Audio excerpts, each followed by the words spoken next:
Yes, alaba social media tuli wano ku ddwaliro lya St. Francis Ensambya okulaba omubaka Muhammad Ssegirinya naye byatuuseewo tebakyakkiriza muntu yenna kuyingizaayo kamera munda olw'okuba nti waliwo ate abakozesa ebifaananyi ebyo okwenoonyeza ebyabwe. So embeera bwetyo bweri naye nga twagala obbategeeza nti tugenda batuusaako buli kimu.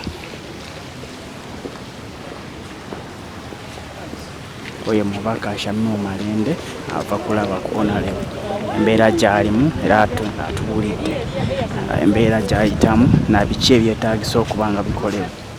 Omubaka Ssegirinya Muhammad ali mu mbeera nga tesanyusa era nga akyetaagira ddala obujjanjabi bw'erya ddala.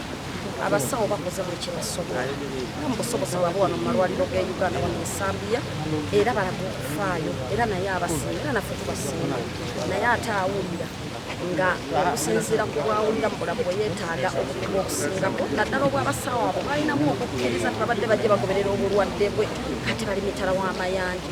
So embeera bwetyo bweyimiridde tulina kusabirigana kuba kati bw'ogatta ekyawinta ekyogerwako n'ogatta n'obulamu bwe olaba nga omubaka yeetaaga kusabira n'olwekyo buli munnayuganda amuteeke mu ssaala nannakawempe nofu muteeke mu ssaala bannakampala nga tubere nga tweteeka mu ssaala. Passport teekateeka ki empya eriwo ku passport eyo? Enteekateeka eriwo yakulaba nga omubaka aggyibwa wano kubanga passport emaze okubeera ng'efuluma. Ekituufu kiri nti nange naliko omulwadde mmanyi basobola okuba nga bakuba empiso buli luvannyuma lwa ddakiika 3 naye ng'owulira wate obulamu bugenderera wano.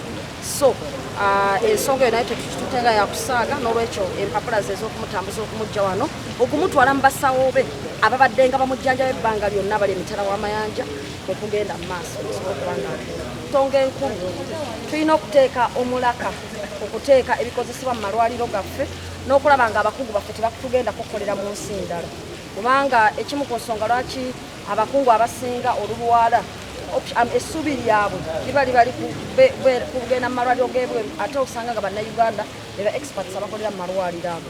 So nga egavumenti ya Uganda tulina okwongera amaanyi okulaba nga amalwaliro gaffe aga Uganda gabeera equipped n'omuntu wa bulijjo asookerwako nga bazze mu ddwaliro oba lya private oba lya gavumenti ng'asobola okuba ng'asanga ebikola ki ebikozesebwa. Tugambayo ki abantu b'e Kawempe ate n'eggwanga lyonna?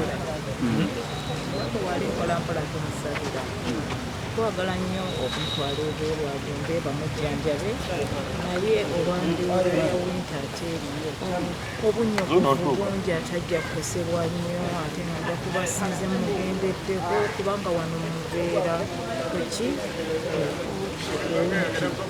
nasobola okumulabirira buli kimu nsaba bamuyambe gavumenti emuyambe ebingi esobola okumuyamba asobole okujjanjabibwa kubaana ino eddwaliro litulemu nalyo siribi bafaayo badoctors bafaayo kulaba nga bamujjanjaba bazeewo obulamu bwe naye emitala w'amayanja obudde buno gyayagala okugenda obunyogovu bungi ate era ajja kutuuka ayisibwa obubi kubanga sisobola kuzadde engeri gyendimu.